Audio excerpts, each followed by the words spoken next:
Assalamualaikum dan selamat sejahtera. Pembentangan kali ini, kumpulan saya akan membentangkan bagaimana sektor pertanian mampu mengurangkan kemiskinan dan meningkatkan pembahagian pendapatan di Malaysia.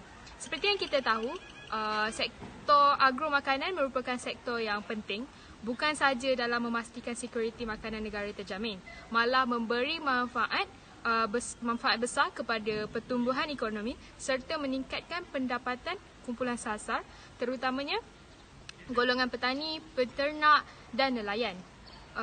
Oleh itu, bagi memastikan pembangunan agromakanan negara terus kompetitif, perhatian akan diberi bagi meningkatkan daya saing kumpulan sasar dengan melaksanakan reformasi sektor agromakanan melalui penggunaan teknologi moden seperti mekanisasi dan automasi bagi meningkatkan produktiviti dan memperkasakan pemasaran produk agromakanan. Seterusnya, rakan saya akan membentangkan tentang Hala 7 Kementerian Pertanian. Seterusnya saya akan membincangkan sedikit tentang Hala 7 sektor pertanian yang ada di Malaysia.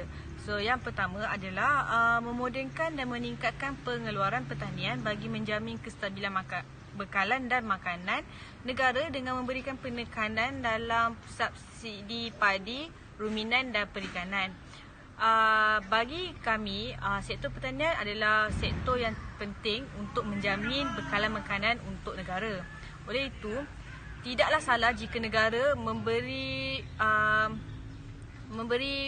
pandangan yang sedikit lebih kepada sektor pertanian dengan memodernkan dan memajukan sektor pertanian bagi negara kita lebih dapat mengeluarkan makanan dan bekalan dari sektor pertanian atau perikanan dan mampu untuk memberikannya kepada orang ramai dan juga dalam meningkatkan ekspor dan import di negara kita.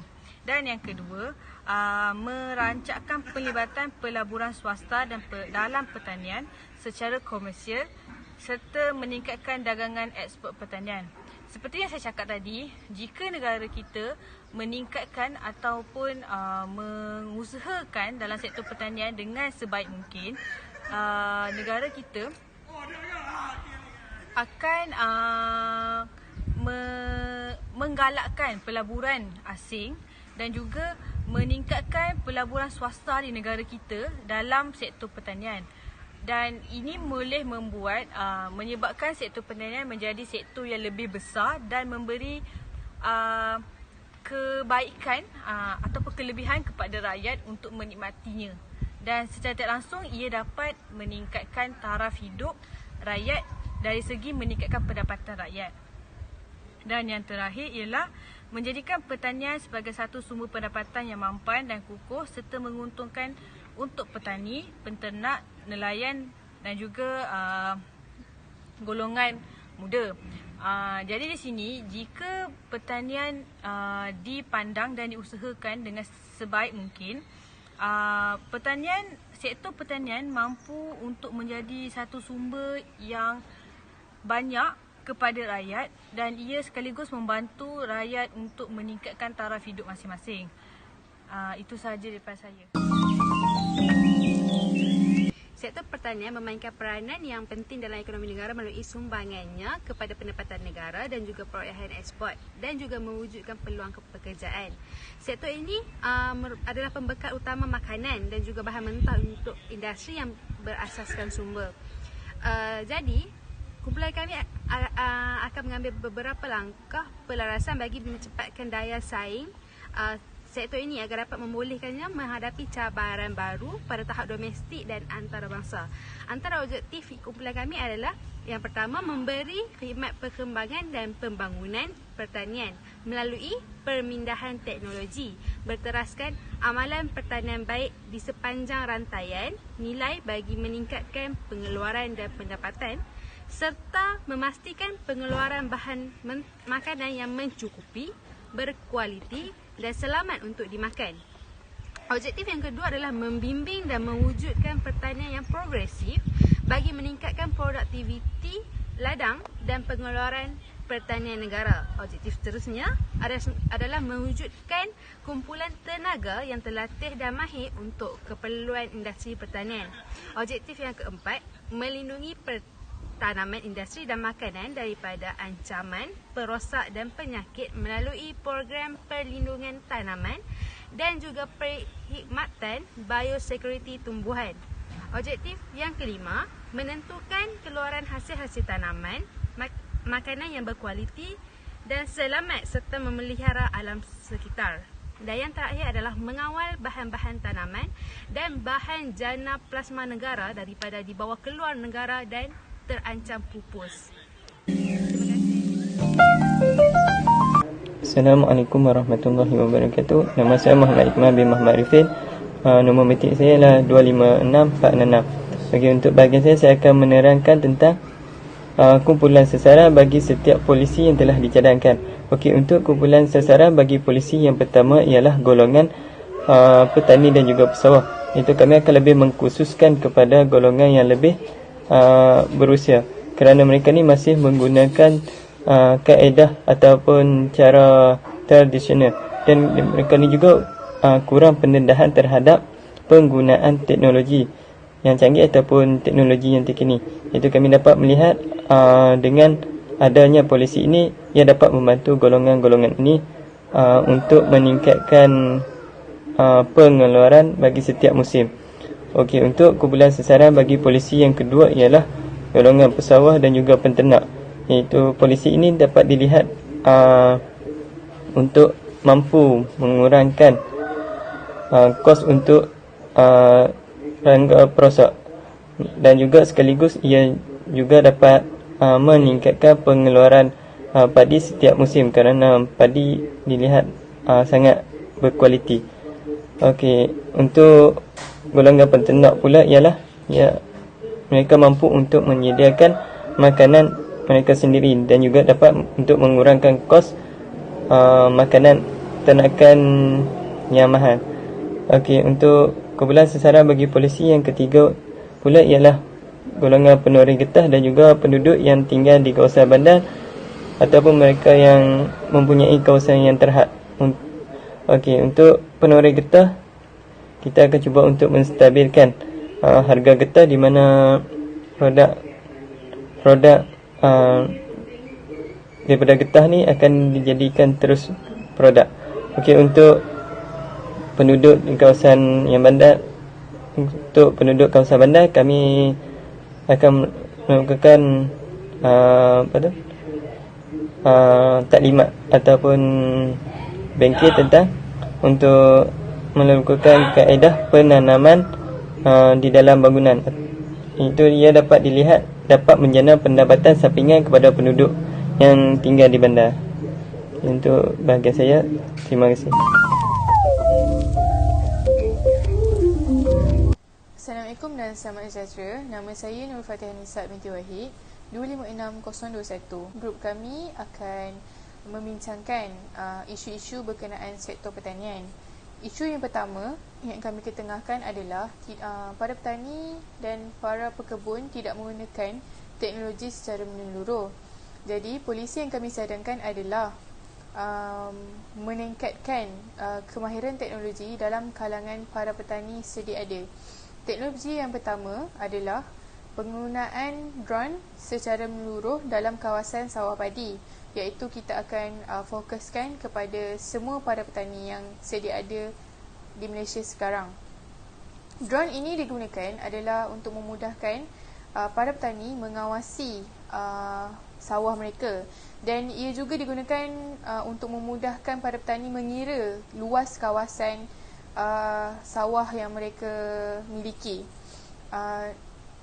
Drone ini juga adalah sangat berteknologi tinggi, kerana mereka tidak perlu berpenat lelah untuk pergi ke cek satu persatu sawah mereka. Mereka hanya menggunakan drone, dan apabila mereka ingin tengok kualiti atau segalanya yang berkaitan dengan sawah, mereka akan boleh rujuk terus kepada drone ini, sebab drone yang kita gunakan adalah sangat berteknologi tinggi dan sangat memudahkan para petani. Teknologi yang kedua yang kita boleh cadangkan adalah menggunakan pelindung hujan, yang mana kita fokus kepada semua para pekebun dan para penoreh getah, yang mana seperti kita tahu sewaktu musim tengkujuh adalah sangat tipis peluang mereka untuk mendapat pendapatan yang sepatutnya mereka dapat.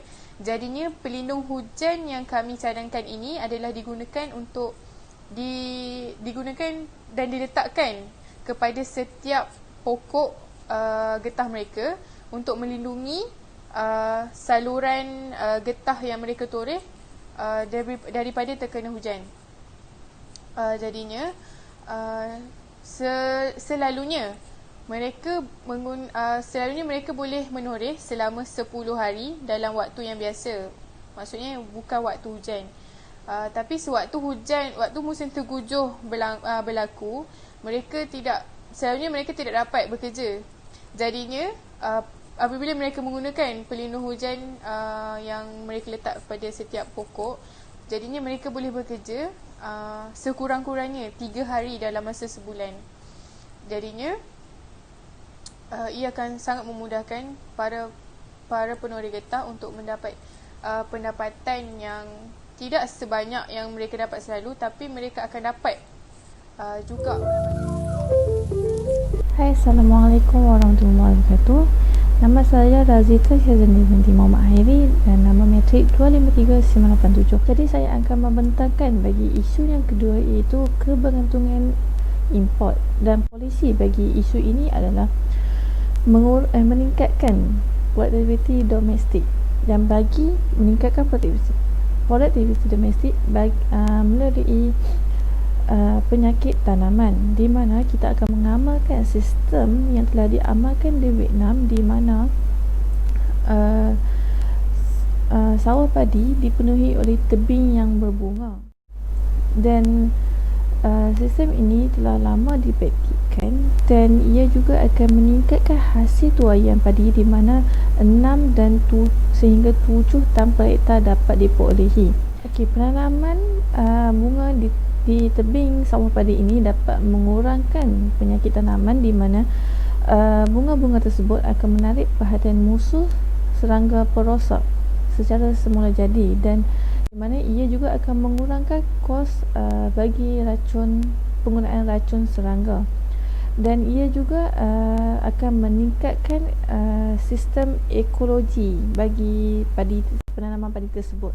Bagi polisi ini, kerajaan akan memekalkan subsidi bagi pengusaha padi, di mana kerajaan akan memberi benih-benih seperti benih bunga ros Jepun, bunga krokot, bunga batang ungu, bunga matahari. Seterusnya, kerajaan juga akan mencadangkan bahawa para petani untuk menghasilkan makanan ternakan yang dapat dihasilkan sendiri, di mana para petani dinasihatkan agar untuk memberi ayam dan juga kambing glukosa, di mana terdapat dalam batang pisang, dan pemberian batang pisang ini hanyalah perlu diberi hanya seminggu sekali, dan batang pisang ini merupakan karbohidrat yang penting bagi sumber tenaga bagi haiwan, dan hari ini juga telah dipraktikkan di Thailand dan juga Indonesia. Selain itu, penanaman rumput nepil atau dikenali juga sebagai rumput gajah perlu diperbanyakkan, kerana rumput ini mempunyai protein yang sangat tinggi dan ia sangat bagus bagi haiwan ternakan. Penanaman rumput ini sangat kiat ditanam, iaitu di India, Taiwan, Thailand dan juga Indonesia, dan Malaysia juga mempunyai penanaman rumput tersebut, tapi jumlahnya hanya sedikit. Jadi kerajaan akan menggalakkan petani untuk menanam rumput nipis ini berbanding rumput yang biasanya hanya mengandungi protein yang sedikit. Oleh itu, kerajaan berharap melalui peningkatan produktiviti domestik dan juga hasilan makanan ternakan sendiri dapat mengurangkan kebergantungan import tersebut, dan ia akan mendorong bahawa harga cenderung akan rendah. Sekian saja, terima kasih. Baik, Assalamualaikum warahmatullahi wabarakatuh dan salam sejahtera. Jadi saya akan teruskan dengan polisi yang ketiga. Sebelum itu kita lihat dulu isu ataupun cabaran yang dihadapi oleh sektor pertanian itu sendiri, iaitu kita kekurangan sumber ekonomi. Jadi kami sarankan polisi yang ketiga ini iaitu mengoptimumkan sumber ekonomi yang sedia ada. Seperti yang kita sedia maklum, Malaysia mempunyai sumber ekonomi seperti getah. Jadi dalam usaha kerajaan untuk mengurangkan kos sara hidup serta meningkatkan taraf hidup rakyat, kerajaan boleh menggunakan getah untuk membina jalan raya. Bila mana kerajaan menggunakan getah untuk membina jalan raya, sudah semestinya lah permintaan terhadap getah itu akan meningkat. Perkara ini akan menguntungkan pihak-pihak seperti penoreh getah untuk meningkatkan pendapatan mereka sekaligus dapat meningkatkan taraf hidup mereka. Daripada segi kerajaan pula, kerajaan boleh mengurangkan kos pengeluaran seperti kos mengimport tar daripada negara luar. Okey. Untuk pengetahuan semua, tempoh ketahanan pembinaan jalan raya menggunakan getah ini lebih tahan lama berbanding jalan raya yang dibina menggunakan tar, iaitu menjangkau tempoh hampir 15 tahun ketahanan jalan raya yang diperbuat daripada getah. Projek-projek ini boleh dilaksanakan di kawasan-kawasan terpencil, kawasan-kawasan pendalaman, kampung dan juga kawasan failure, kerana umum mengetahui kemudahan jalan raya di kawasan-kawasan tersebut agak kurang baik. Jadi dengan adanya projek ini, ia akan memudahkan lagi ataupun menambah baik sistem penghubungan antara penduduk luar bandar untuk ke bandar. Oleh itu, kita dapat membantu ataupun memudahkan lagi penduduk-penduduk setempat untuk menggunakan kemudahannya. Seperti yang kita tahu, jalan raya merupakan medium utama, iaitu medium perhubungan utama antara satu tempat ke satu tempat yang lain. Okey, projek ini juga boleh difokuskan di negeri-negeri Sabah dan juga Sarawak kerana kita mengetahui jaringan jalan raya di negeri tersebut kurang baik. Jadi dengan adanya sumber yang dimiliki oleh negara kita, kita dapat menggunakan untuk menambah baik jaringan jalan raya di negeri Sabah dan Sarawak. Seterusnya, dalam mengoptimumkan sumber ekonomi yang sedia ada ini, kita boleh juga melaksanakan projek penanaman dalam bangunan. Projek ini fokuskan di kawasan-kawasan bandar kerana seperti yang kita sedia maklum, di kawasan bandar kekurangan tanah-tanah untuk mengusahakan tanaman-tanaman yang boleh menghasilkan pendapatan, iaitu tanaman-tanaman komersial. Jadi kerajaan boleh mengambil langkah untuk memanfaatkan bangunan-bangunan yang terbengkalai ataupun yang terbiar untuk diusahakan tanaman-tanaman yang boleh dikomersialkan. Jadi penduduk-penduduk di kawasan bandar boleh mengambil bahagian seperti mengeluarkan modal untuk turut serta dalam mengusahakan penanaman secara dalam bangunan ini. Okey, projek ini juga menggunakan teknik pencahayaan bagi memastikan tanaman-tanaman dalam bangunan ini pertumbuhannya seperti pertumbuhan tanaman-tanaman yang diusahakan di luar bangunan. Oleh itu kami yakin polisi ini dapat membantu mengurangkan kos sara hidup serta meningkatkan taraf hidup masyarakat. Saya rasa itu sahaja daripada saya. Sekian, terima kasih. Bismillahirrahmanirrahim. Assalamualaikum warahmatullahi taala wabarakatuh dan salam sejahtera. Baiklah, nama saya Suhaili bin Muhammad Yusof. Suhaili bin Muhammad Yusof, nombor matrik 253997. Baiklah, pada hari ini saya akan membuat satu ringkasan menyeluruh dan satu kesimpulan terhadap isu-isu yang telah dikemukakan. Baiklah, isu yang pertama ialah kekurangan sumber ekonomi, yang mana polisi yang kerajaan buat iaitu dengan mengoptimumkan sumber sedia ada, iaitu dengan menggunakan getah dalam pembuatan jalan raya. So Hal ini akan dapat mengurangkan kos import. Selain itu dapat meningkatkan pendapatan penoreh getah dan meningkatkan taraf hidup rakyat, terutama di golongan penoreh getah ini. So untuk isu kedua iaitu kebergantungan import, di mana polisi yang kerajaan buat itu dengan meningkatkan produktiviti domestik. Terdapat dua cara, iaitu mengurangkan penyakit tanaman dan juga penghasilan makanan ternakan sendiri, yang mana dengan mengurangkan penyakit tanaman ini menggunakan konsep penanaman bunga di sekeliling sawah padi itu. Hal ini akan dapat mengurangkan makhluk perosak. So hal ini akan dapat mengurangkan juga penggunaan racun perosak tersebut. Kedua ialah penghasilan makanan ternakan sendiri. Sebagai contoh, negara Indonesia dan Thailand, mereka memberi makanan batang pisang kepada ternakan mereka seperti kepada ayam dan kambing. Baiklah, dengan adanya makanan tersebut, hal ini akan dapat menjimatkanlah kos makanan ternakan. Isu yang ketiga iaitu isu yang tidak menggunakan teknologi secara menyeluruh. Jadi polisi yang digunakan iaitu meningkatkan kemahiran teknologi di kalangan petani sedia ada, iaitu dengan petani ini digalakkan untuk menggunakan drone untuk petani sawah padi dan juga menggunakan pelindung hujan pada pokok getah, pada penoreh getah.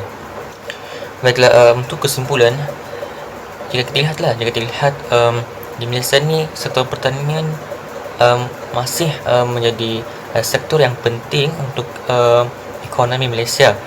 Hal ini kerana untuk menjamin bekalan makanan kepada penduduk di Malaysia, juga pertanakan. Dengan adanya inisiatif ataupun polisi yang kerajaan beri ini, maka dapatlah golongan-golongan bawah ataupun golongan B40 ataupun golongan penoreh getah, golongan pesawah padi ini dapat meningkatkan pendapatan mereka dan meningkatkan taraf hidup mereka. Dan juga jika kita lihat sektor pertanian juga atau pertanakan ini, dia mampu memberi impak positif terhadap ekonomi ataupun ekonomi Malaysia, dan hal ini akan semakin berkembang jika kita sebagai rakyat Malaysia ataupun sebagai kerajaan juga memanfaatkan sumber-sumber ekonomi yang sedia ada. Jadi itu saja dari saya. Assalamualaikum warahmatullahi wabarakatuh.